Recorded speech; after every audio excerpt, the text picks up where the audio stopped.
Hey guys, welcome back to Choose Your Own Path. Today's project, we are going to be making pillars. Very, very simple, basic pillars to put into your gameplay, so it can be made for any kind of game. What do we need? I went to Dollar Store and I picked up one of these thin little boards. Now, on Black Magic Craft, I hope I'm saying that right. It turns out that he recommends going to the Dollar Tree and buying their brand because their brand, the paper peels off easier. I wasn't anywhere close to a Dollar Tree. I went to the dollar store. I picked up this. The problem with it is the paper doesn't come off very well.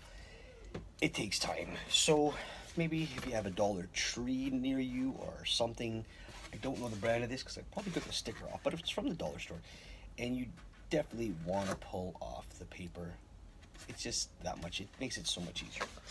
So step one is to get that. What do you need for tools?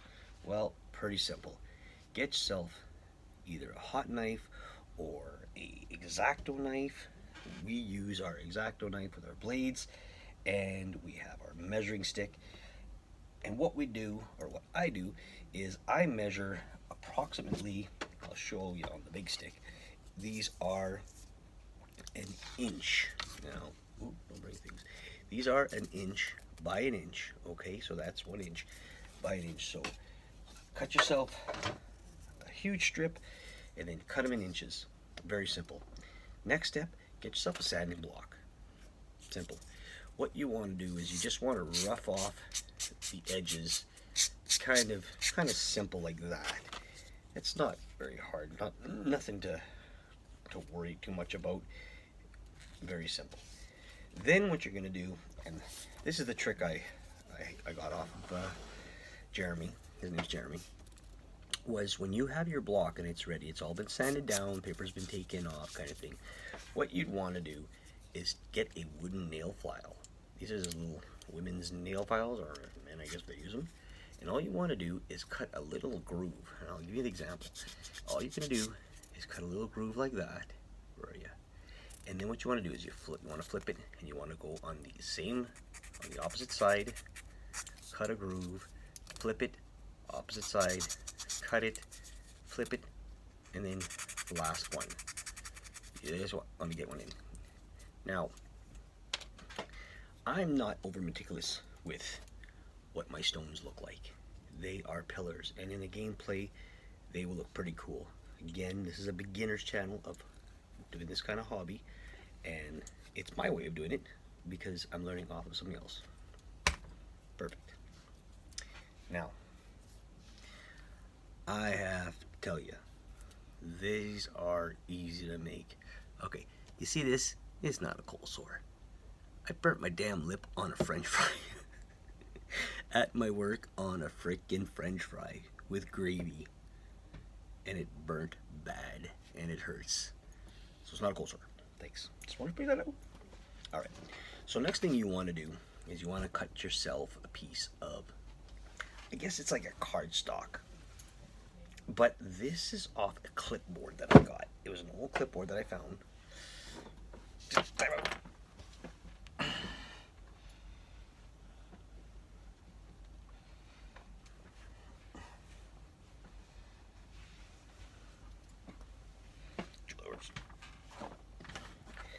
This is from a clipboard, and all you need is a piece that's bigger than your actual styrofoam. And I'd say about maybe, this is about 1.5 inches by 1.5 inches, and these are inches. That's all it is. Very simple. Get yourself some of those, that cardboard, cut them in 1-inch strip, file each, or sand each side down, get a file, cut them, like I said, in each corner. Now what you want to do is when you're putting these together is you're gonna want to flip each one over opposite. So here's the example. As you can see, there's the cut on this side. Now to make this one, which the cut is on the same side, make it look like a stone, we have to flip it over. gives it that small, big, big, small look. And you do that over and over until you're done. Now, I'm using roughly around 15 pieces, okay? Roughly. So what we're gonna do, get some hot glue. I use hot glue because it sets easier. Take your first piece. Now hot glue will burn the styrofoam if you're not careful, if you're touching it and stuff like that. I just wiggle it around. Put it in the center of your piece. Make sure it's centered. Now you got a couple of seconds to play with it, I guess. And you want to get that pretty much in the center. Simple as that. Now again, we're going to go with the other piece. And we're going to flip it over. And don't worry about the little strands. Those we can fix after. Or you can keep them as effect, you know, like a spiderweb effect once it's painted in, whatever. So keep on doing this all around, and keep an eye on it because you want to flip it. When you get to a certain height, though, here's the catchy or the tricky part that I keep an eye on, is when I get to a certain height, like say I'm already at 4 in, I want to push down on it, hold it for a couple of seconds so the glue gets a good bite. And you gotta remember, hot glue is hot. Keep an eye on how it's forming. Another big thing, you don't want it overly crooked. I mean, if you're looking for that falling down kind of brickish, thing, that's another way of doing it. I guess you could have it toppling over. I'm not making one of those yet. Not yet. See, and then if you don't pay attention, like I just did, you are going to put it the wrong way. Don't do that. Alright, so we'll just keep on doing this until we're up to the painting part. Alright, so when they are all glued together, next step you want to do is you want to make, well, you don't have to, but what I did was I put some gray and brown together, and I add Mod Podge and a little bit of diluted water, or it's a fantastic with water, so it basically gives it a more of a flow. And what you want to do is you want to cover everything with this mixture. Now what that's going to do is it's going to allow it to harden, so your pieces will be easier to paint and they won't fall apart on you. Next, customers don't want things falling apart. That's the way it is. So we're going to give all of these pieces a wash with our wash, and with the base and everything too. We want to give that, but we're just going to do all 4 sides first and the top, and then maybe we could do the bottom part, but you won't see it as much. Then we paint the bottom black. Anyway, scratch on the head and go from there. So you want to get it in all the cracks. Make sure you turn it upside down if you have to. And this doesn't take long to dry at all. This is a very quick and easy method to get these guys to be solid.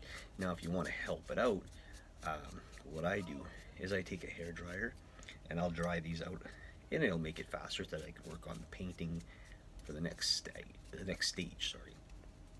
But like I said, get it in all the little cracks you can, like so.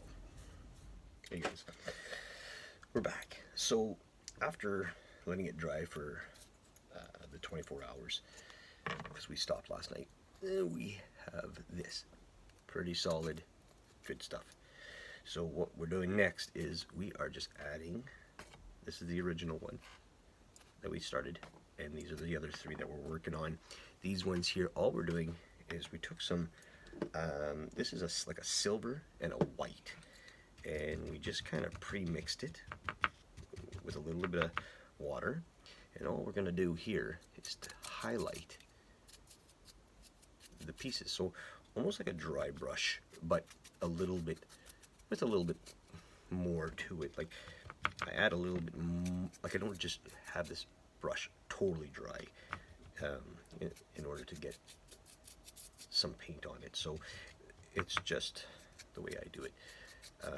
I'll just constantly hit it, and then all you want to do is you want to get if you're going to do bigger stuff like that, like thicker, you still want to kind of brush it away and kind of like smoosh it in there. And if it's too much, all you have to do is add a little bit of darker color, like a darker gray, to go over it, kind of thing. So it all depends on what you want to make. Now, very simple, very realistic kind of looking pillars that goes great in the gameplay. When we're done with this, what I like to do is just take the Mosh Podge with a little bit of water it down a bit, and then I'll just straight cover it, and that'll even harden it up extra so that they don't break or accidentally get hit and snap off. Not 100% that it's going to stay, super solid, but it's just to ensure that, I guess, that it stays on there.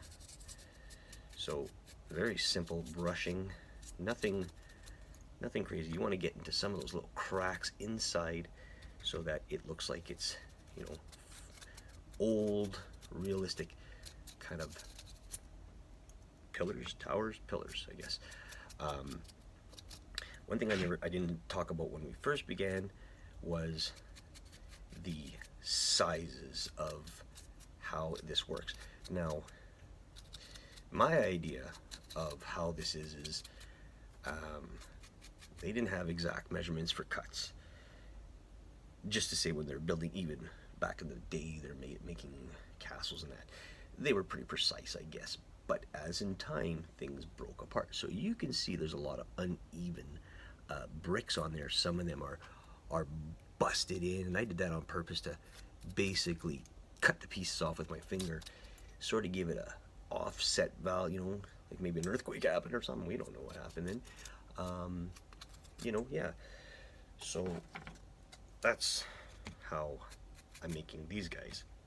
You can make them straight up, you can make them whatever. You can even give them textures on the side if you want, taking the foil, pushing it against it.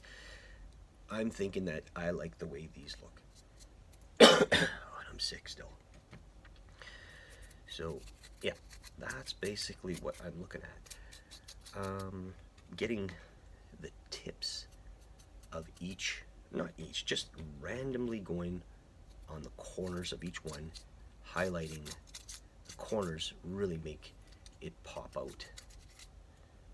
That's one thing that I find with painting these guys. You could mix these up. Bricks aren't always just gray and white and stuff like that, and black. Stones they used back in the day had different colors, so that's not an issue of how that works. So that step is done. So now, like I said, what I'm going to do is and it doesn't really have to be super dry, because it will dry in time. So we're just going to take a little bit of Mosh Podge, and we're going to spit it in one of our trays here. If it comes out, ooh, too much. That's okay. And then we're just going to add a little bit of like waterish, secret water, and then mix that up really good so it gets in there. And this way, it's just not like a thick kind of glue that just sits on it. It has some flow to it. All right. So, and so from there, all we're gonna do is we're just gonna slap it on there. Being mindful that it doesn't get all botchy and stuff like that. And this, like I said, this will ensure that it stays solid for a while. It just helps it. Probably use a bigger brush would be better, just to get that going. There we go. Alright guys, so we are finished with our pillars. So let's see what it looks like. So there you go. It's the playability is pretty simple and pretty cool. I don't have any characters to use as a reference, but you could do whatever you want with these guys. It just adds places people can hide and stuff like that. You can move them wherever you want, kind of thing. You know, you have any kind of options when you're using these things, and they look pretty realistic in the sense of the gameplay. So even as adding it to a room where you can have whatever you want going on, just as an example, we set this as, you could use it as a tower, or not tower, sorry, as an empty room, or, you know, a building, maybe not so many, but you could add any kind of characters in there, and it works. It looks good. So that's it. Simple build. Yeah. Choose your own path, guys. Like, subscribe, and share, and let me know in the comments what you think of these guys, and we'll see what we're going to build next. All right. Good stuff.